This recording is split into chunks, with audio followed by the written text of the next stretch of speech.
Consider the current bandwidth of the Chevrolet Camaro 2 body styles, 4 engines, 3 transmissions, 6 major and 2 submodels, for a total of 15 plus distinct versions, and you begin to see how the Camaro could satisfy so many different budgets, lifestyles, and appetites for American performance.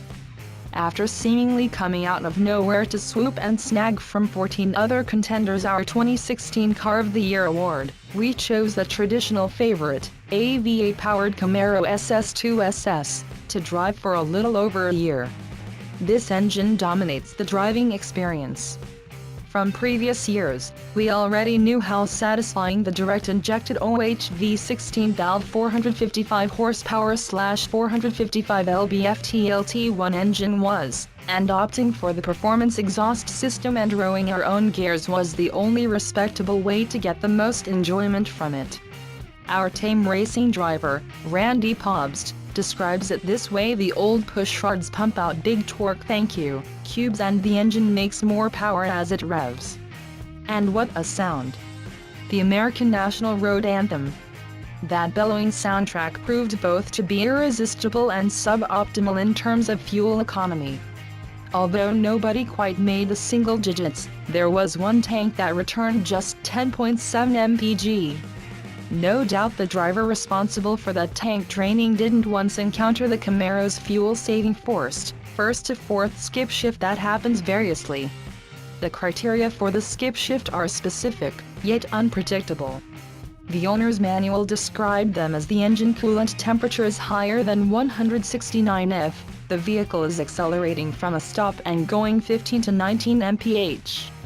The vehicle is at 33% throttle or less. This second gear lockout is not only frustrating while puttering around town, but in some cases, it also proved dangerous. For instance, I made a left turn to join a busy boulevard and failed to avoid the unpredictable criteria. Instead, I found myself lugging and chugging in fourth gear at something like 20 mph with a 50 mph wall of cars bearing down on me. We heard similar stories from readers who wrote in, as well. I imagined but never did buy a $15 minus $25 kit that would eliminate the fickle skip shift but not the pop-up message in the instrument panel. Over the course of the past year, I learned instead how to gently set out from a stop in second gear, avoiding the entire confrontation. It's also worth mentioning that some owners witnessed undue oil consumption in their Camaro SS coupes. We did not. However, at around 10,000 miles into our loan, we started to hear a slight groan from the differential cold or hot in low-speed maneuvers such as parking or going in and out of a driveway. An alert reader put us on the trail of a service bulletin that eventually led to the dealer draining and replacing the gear oil at no cost to us that fixed the problem.